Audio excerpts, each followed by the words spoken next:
যারা এসএলএসটি বাংলা 9-10-এর ইন্টারভিউয়ের প্রিপারেশন নিচ্ছেন, তাদের অনেকেরই জিজ্ঞাসা যে কোন বিষয়ের ওপর ডেমো দিলে ভালো হয়।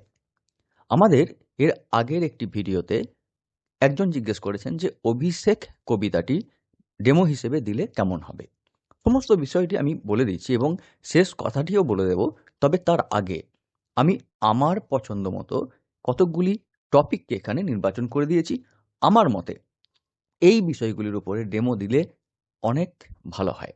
দেখুন, বস্তুতপক্ষে যে কোনো বিষয়ের ওপর ডেমো দেওয়া যায়, কিন্তু আমরা আমাদের ইচ্ছে অনুসারে, আমাদের সুবিধে অনুসারে আমাদের নিজেদের মতো করে টপিক নির্বাচন করতে পারি। তো এক্ষেত্রে আমি কোন কোন টপিক নির্বাচন করেছি তা একটু দেখে নিন। প্রথমে ক্লাস 9, ক্লাস 9-এর যে টপিক আমি এখানে দেখাবো, তার মধ্যে প্রথমেই হচ্ছে যে কবিতা। কবিতার ক্ষেত্রে আমি আমার দিক থেকে নির্বাচন করেছি প্রথমেই কলিঙ্গ দেশে ঝড় বৃষ্টি। এটি বিশেষত তাদের ক্ষেত্রে খুব উপযোগী হবে যাদের স্পেশাল পেপার মধ্যযুগ রয়েছে। দেখুন, আপনাকে এই কবিতাটি পড়াতে গিয়ে মুকুন্দ চক্রবর্তী এবং তার কাব্য সম্পর্কে আপনাকে জানতেই হবে। কারণ অধিকাংশ প্রশ্ন ডেমো আপনি যেটা দিচ্ছেন সেখান থেকেই করা হবে। তো যদি আপনার স্পেশাল পেপার থেকে থাকে মধ্যযুগ, তাহলে আপনাকে এমনিই মঙ্গল কাব্যের ধারা এবং মুকুন্দ চক্রবর্তী সম্পর্কে জানতে হচ্ছে।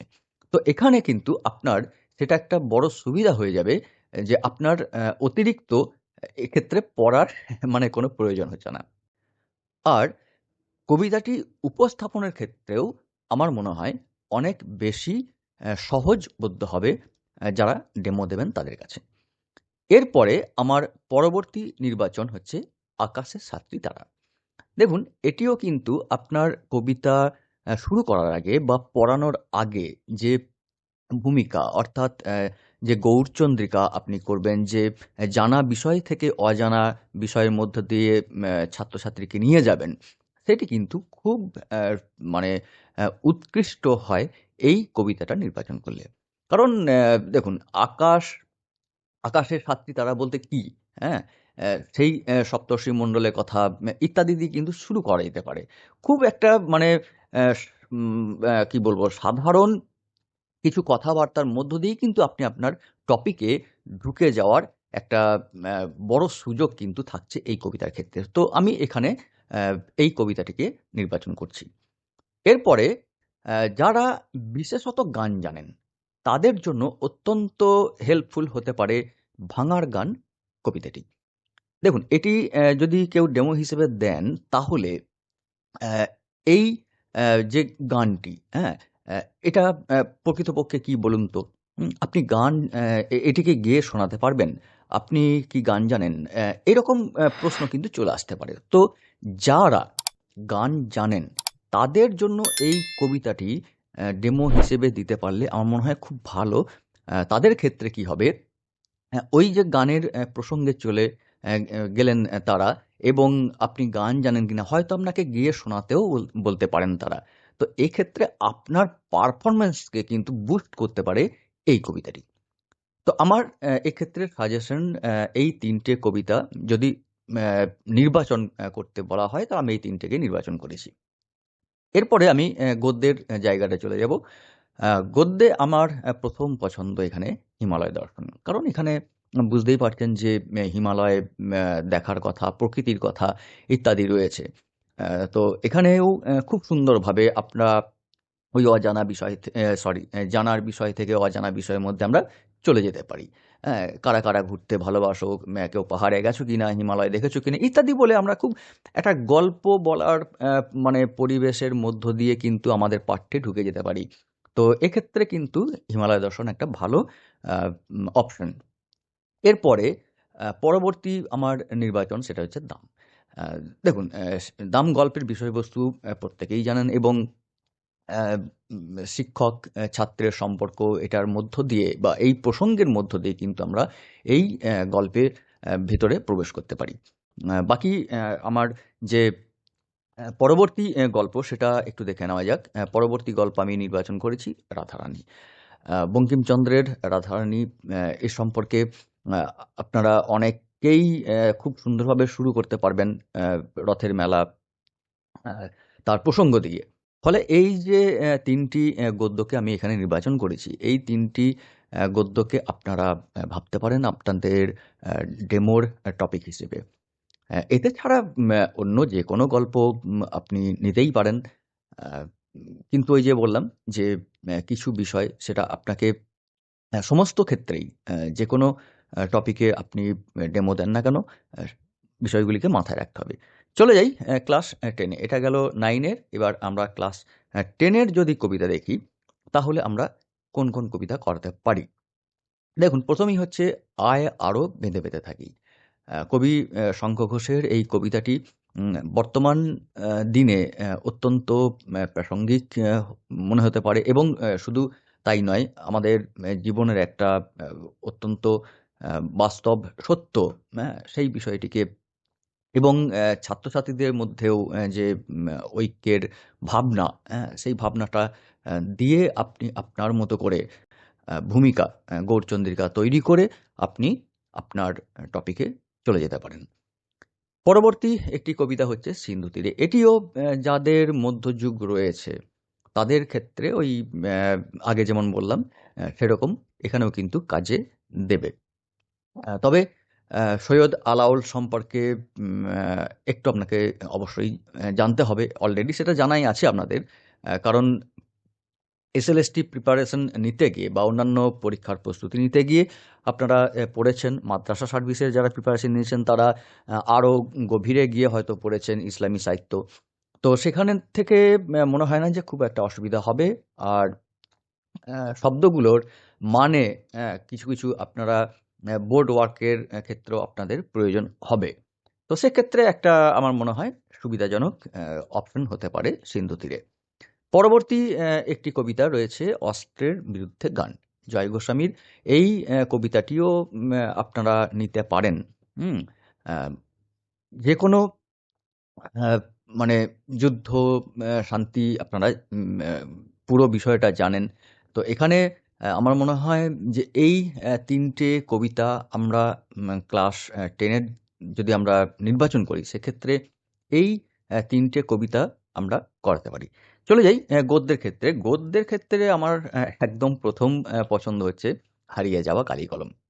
দেখুন এই গদ্যটা আমার বাছার একটা বিশেষ কারণ হচ্ছে যে এখানে যেহেতু কালি এবং কলমের বিশেষত আমরা যে পেন ইউজ করছি তার যে বিবর্তনটাকে এখানে দেখানো হয়েছে।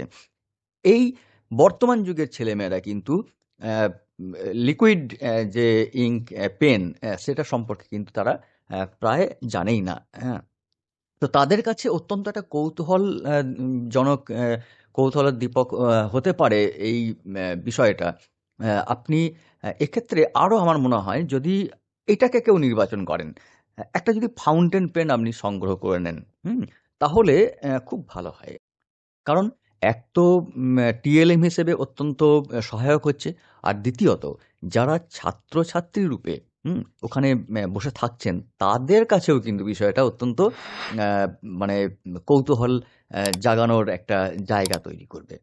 তো অ্যা একটু হয়তো মনে হতে পারে যে এখান থেকে বিষয়গুলোকে মনে রাখা কঠিন। কিন্তু ওটা আমার মনে হয় না যে সঠিক ভাবনা। কারণ আপনারা দেখুন ইন্টারভিউ দিতে চলেছেন মানে আপনারা তো অ্যা রিটিন পরীক্ষা কোয়ালিফাই করে এসছেন। তো রিটিন পরীক্ষা কোয়ালিফাই করতে পেরেছেন এই কারণেই যে আপনি খুব ভালোভাবে প্রস্তুতি নিয়েছিলেন। তো এই টেক্সট বুকও আপনি কিন্তু খুব ভালো করে পড়েছিলেন। তো এখানে আপনাকে কি করতে হবে না আরেকবার রিভিশন দিতে হবে। ফলে পুরো বিষয়টি আপনার মাথায় আ থাকবে, হ্যাঁ? এটাই আমার বিশ্বাস।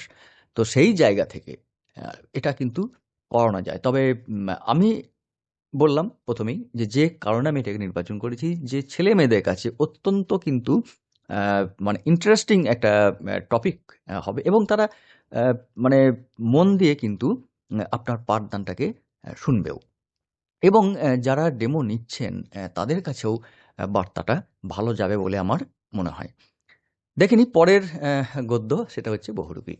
বহুরূপী কেন নির্বাচন করেছি? না, আমাদের বাংলার লোকশিল্পের একটা অন্যতম এই বহুরূপী, যেটা বর্তমানে লুপ্তপ্রায়। তো এই বিষয়টিকে নিয়েও কিন্তু খুব সুন্দরভাবে একটি ডেমো দেওয়া যেতে পারে। হুম? প্রয়োজনে কেউ যদি এটাকে নির্বাচন করেন, তো আমার মনে হয় একটা মুখোশ যদি সঙ্গে রাখা থাকে, উম সেটা একটা ভালো অ্যা মানে রেফারেন্স হিসেবে কাজে দিতে পারে। এটা আমার জাস্ট ভাবনা। সেটা আপনাদের সবার সঙ্গে নাও মিলতে পারে। আ কিন্তু বিষয়টাকে মানে আমরা পাঠদানকে যদি আকর্ষণীয় করে তুলতে চান এবং আপনি যে এইভাবে ছেলেমেয়েদের কাছে নিজেকে উপস্থাপিত করবেন, আপনার পাঠকে তুলে ধরবেন, আ সেটাকে বোঝানো। যারা ইন্টারভিউ নিচ্ছেন তাদেরকে বোঝানো। ফলে আমার মনে হয় সেদিক থেকে একটা প্লাস পয়েন্ট থাকতে পারে। এরপরে আমার পরবর্তী নির্বাচন সেটা হচ্ছে নদীর বিদ্রোহ। হুম? নদীর বিদ্রোহের মানে এখানে ওই বিষয়বস্তু আপনারা সকলেই অবগত। তো প্রকৃতির বিরুদ্ধে গেলে তার কি ফল হতে পারে? এই বিষয়টিকেও কিন্তু ছেলেমেয়েদের কাছে অত্যন্ত আকর্ষণীয়ভাবে উপস্থাপন করা যেতে পারে। তো আমি এগুলো সবই নির্বাচন করেছি যাতে উপস্থাপনটা আমাদের কাছে সহজ হয়, সেইরকম টপিক আমি এখানে নির্বাচন করেছি। এবারে অনেকেই প্রশ্ন করতে পারেন যে, তাহলে কি আমাদের অন্য পাঠ্য কি করা যাবে না? আ বিষয়টা তা নয়। যেকোনো বিষয়কে পাঠ্য মানে যেকোনো বিষয় আপনি নিতে পারেন আপনার ডেমোর টপিক হিসেবে। তবে কি এখানে একটা বিষয় আপনাকে মাথায় রাখতে হবে যে, যে বিষয়ের উপরেই আপনি ডেমো দেন না কেন, সেই বিষয়ের অর্থাৎ পাঠ্যের, সেই টেক্সটের খুব ভালো করে তার আনুষঙ্গিক তথ্য আপনাকে জেনে যেতে হবে এবং তার লেখক-লেখিকা সম্পর্কেও আপনাকে আনুষঙ্গিক তথ্য অ্যা ব্যাপকভাবে জেনে যেতে হবে। কারণ সেই আপনার আপনি এটার উপর ডেমো দিচ্ছেন, হ্যাঁ?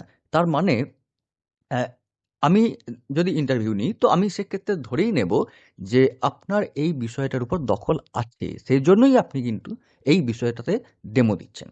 তো আমি সেখান থেকে চাইবো যে আপনাকে প্রশ্ন করে আপনাকে জর্জরিত করতে, আপনাকে এলিমিনেট করার আমি কিন্তু চেষ্টা করব। তো সেই জায়গাটা যাতে না তৈরি হয়, সেজন্য আপনি যে বিষয়ের উপর ডেমো দেন না কেন, সেই বিষয়টার উপরে খুব ভালো করে জেনে যাবেন।